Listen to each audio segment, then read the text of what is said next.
Hello, it's May 2nd, already the second day of May as we kind of journey now into this time of the year.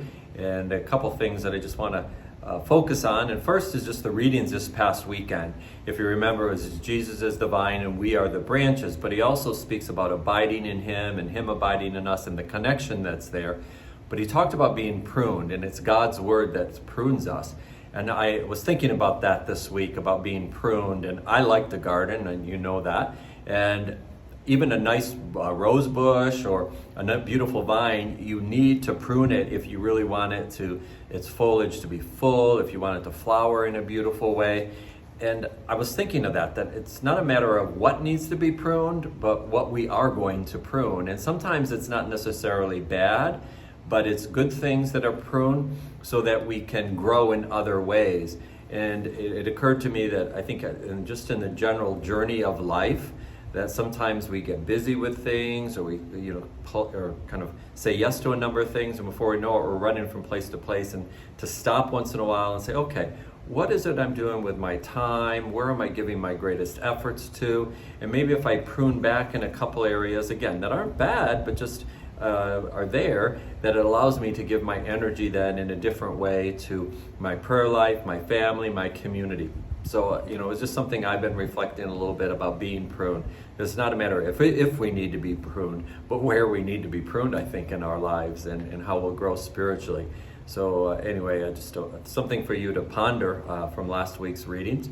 I'm excited to share with you some good news that Bishop John Dolan is assigned a deacon here to our parish, and they had called from the office and asked if we'd be willing to accept a deacon, and I said certainly I'd be willing to consider that. And so I had an opportunity to sit and visit with Deacon Phil who's a deacon that's been part of our diocese for a number of years. He's been a deacon 38 years. His assignments or places that he served has included St. Joan of Arc, and then most recently at Ascension, and now he'll be serving here for about 10 to 12 hours a week.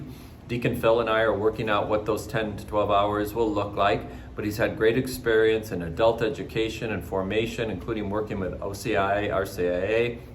He's done visits to the sick and the homebound and ministry of care. He's done retreats. He's assisted with bereavement and mental health ministry here in the diocese as well. So I think he'll fit in well with our community and our evangelization efforts and our reaching out and helping sharing the good news of Jesus Christ. So we want to give a warm welcome to Deacon Phil. He'll be around at all the masses this weekend. So please say hello, introduce yourself, give him a warm St. Bernard of Clairvaux welcome as he begins his journey as a deacon here with us.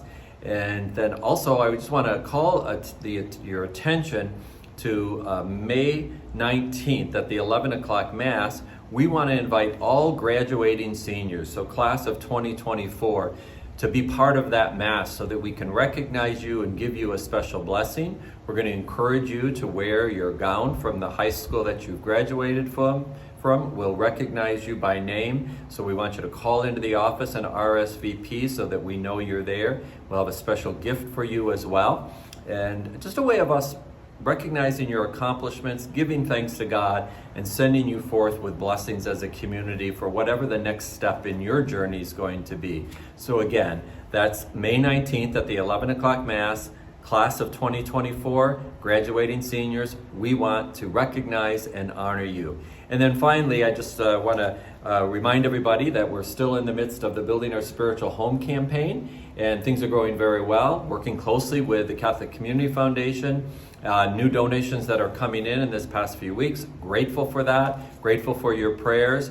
And my hope is that not this weekend, but the weekend after, I will be able to give you an update of where things are as far as dollar amount. Again, they were kind of auditing, making sure that we weren't double counting some pledges that might have come in. And that way it gives us the cleanest amount to really give you a solid report. So anyway, just thanks for your attention. If by chance you weren't around on the weekend that I did speak at all the masses, there are these pamphlets in the back, in the vestibule by the giving tree, kind of calling that our stewardship area. It's a place where you can pick this up, or you can give me a call. If you have any questions directly about it, you can give online on our webpage. Carol and Rock and Barry Markle, as well as others, our parishioners that have been assisting with the campaign from the very beginning, so they're also a great resource. But thank you, have a blessed day, and we'll see you on Sunday. God bless.